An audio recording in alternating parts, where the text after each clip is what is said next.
Magandang umaga po sa ating mga listeners. Ngayong umaga po ay makakapanayan po natin si Miss Brenda Mendoza na isang manager sa isang kooperatiba. Magandang umaga po, ma'am. Magandang umaga naman. Ano po ba ang Badeco? Isang magandang umaga po sa ating lahat. Ako po si Ginang Brenda Mendoza, tagapangasiwa ng Barangay Aquino Development Cooperative o Badeco. Isang karangalan po ang maipakilala sa inyo ang aming kooperatiba. Isa sa natatanging kooperatiba po sa bayan ng Likab na ginawa rin po ng natatanging karangalan ng Department of Agrarian Reform and Department of Agriculture para sa natatanging kooperatiba sa bayan ng Likab. Ito po ay nagsimula noong taong 1991 at naipatala po ito sa Cooperative Development Authority noong September 30, 1991 sa pangunguna po ng 26 na cooperators. At sa ilalim po ng Republic Act 9520, muli po itong naipatala noong November 8, 2000. Ang inyong pong tagapangasiwa ay naglingkod bilang manager simula po ng taong 2002 hanggang sa kasalukuyan. Nasabi niyo po kanina na ito ay isang samahan. Ano po ba yung mga pangunahing layunin po o yung objectives po ng inyong kooperatiba po? Ang Badeco po ay naitatag na ang primarya o pangunahing layunin ay maiangat ang antas ng pamumuhay ng mga malilit na magsasaka. Kasama po dito ang pagbibigay sa kanila ng patuloy na pag-aaral, turuan silang mag-impok at tugunan ang kanilang pangangailangan, partikular po sa aspeto ng pagsasaka. Ito ang kanyang pangunahing layunin dahil nakikita po natin na ang mga magsasaka ay tinaguriang marginalized sector ng ating lipunan. Gano'n naman po kalaki yung nasasakupan ng kooperatiba niyo, ma'am? Nagsimula po sa 26 na miyembro at nakasentro lamang sa isang barangay, sa Barangay Aquino. Ang Badeco po ngayon ay kasalukuyan ng kumikilos sa buong bayan ng Likab, kasama po ang karatig lalawigan po ng Tarlac. Kasama po sa nasasakupan na barangay ng aming kooperatiba ay ang Barangay Aquino, San Juan, Villarosa, Santa Maria at San Cristobal. Sa kasalukuyan po, meron po itong 189 na kasapi na majority o 90% po ay mga magsasaka. Kinabibilangan po nito ang 300.9 hectares na sinasaka po ng 129 na kasapi. Maganda naman po pala ang naging umpisa ng Badeco.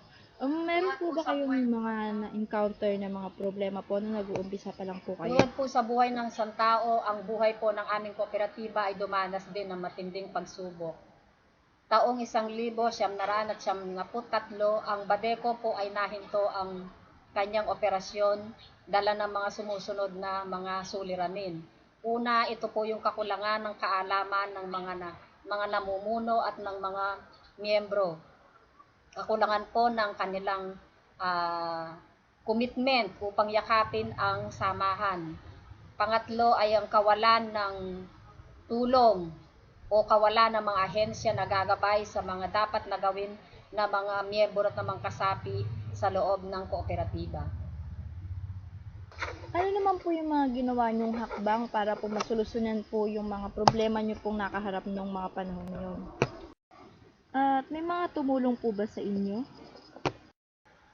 Pagkatapos mo ng halos 2 taon na paghinto ng operasyon ng kooperatiba taong 1995 sa pamamagitan po ng tulong ng Department of Agriculture, muli pong sinimulan ang pagpapatatag ng Badeco.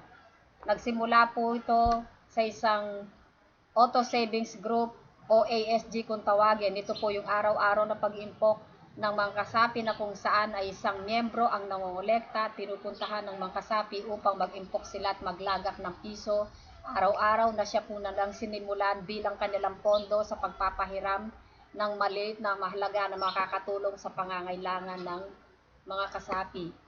Hanggang dumating ang taong 1997, dumating sa buhay ng Badeco ang Land Bank of the Philippines nasa pamamagitan ng Cooperative Development Assistance Group o SIDAG ay nagbigay po ng isang cooperative consultant na gagabay sa kooperatiba upang maisaayos unang kanyang istruktura, mga batas, pulisiya at alituntunin, nagbigay ng mga pagsasanay sa mga opisyal at mga kasapi at binuksan ng kooperatiba ang pinto upang tumanggap ng mga bagong kasapi ng kooperatiba. Pagkatapos po ng mga problema nyo pong nakaharap at nasolusyonan nyo na nga po, paano nyo po ulit ibinangon ang Badeco? At dahil sa mga pagbabagong pinakita ng Land Bank of the Philippines sa kooperatiba, muling nanumbalik ang sigla ng mga kasapi sa kooperatiba. Muli silang nagbigay ng mga pagsasanay para sa mga bagong kasapi na nais maging bahagi ng samahan. At dahil sa mga problemang pinagdaanan, natuto sila sa kanilang karanasan at dahil dito, binigyang o inilagay nila bahagi na kanilang programa ang patuloy na pagbibigay ng pag-aaral sa mga sapi at mga opisyal.